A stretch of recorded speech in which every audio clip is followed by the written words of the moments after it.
పిఠాపురంలో జనసేన టీడీపీ వాళ్ళు లేదా బీజేపీ వాళ్ళు లేదా ఇంకే నియోజకవర్గంలో మేము కొట్టుకోవడం వల్ల ఈ ప్రపంచం ఏమి స్తంభించిపోవట్లా. ఫస్ట్ ఒకటి మనం డిస్కస్ చేయాల్సింది, ఇప్పటికీ డోలీల్లో రోడ్లు లేక గర్భిణీలను డోలీల్లో మోసిపోయే పరిస్థితుల్లో ఉన్న రోడ్లని ఆంధ్రప్రదేశ్ గవర్నమెంట్ చాలా ప్రెస్టీజియస్ గా 48 కోట్ల రూపాయలు శాంక్షన్ చేసి అట్లా గిరిజన మారుమూల ప్రాంతాలను కూడా అభివృద్ధి దిశగా ఈ రోజు పరుగులు ఎత్తిస్తుంది.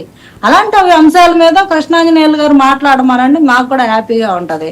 వాళ్ళు కొట్టుకుంటే మాకే ఇప్పుడు ఒక ఇంట్లోనే 2 అన్నదమ్ములు పడట్లేదండి, రోజు తిట్టుకుంటారు కొట్టుకుంటారు, మళ్ళీ అందరూ కలిసి ఇంకొక మూడో వ్యక్తి వచ్చి వాళ్ళ మీద వచ్చిన అంతేనా? ఇందులో వేరే కుట్ర ఉందా అని మీరు కొట్టుకుంటే కుట్రలు ఏమి ఉండవండి. చిన్న మనస్పర్ధలు, అభిప్రాయ భేదాలు ఖచ్చితంగా ఉంటాయి. అలకలు అవి సహజం. ఇప్పుడు ఒక ప్రోగ్రామ్ రన్ చేస్తున్నప్పుడు నాకు ప్రోటోకాల్ లేదు, నాకు సరైన మర్యాద ఇవ్వలేదు, నాకు సరైన ఇప్పుడు ఆ హడావుల్లో ఎవరో మర్చిపోయి వాళ్ళని పేర్లు పిలవకపోయినా లేకపోతే వాళ్ళ స్టేజ్ మీద సరైన వాళ్ళకి సరైన ఇది ఇవ్వకపోయినా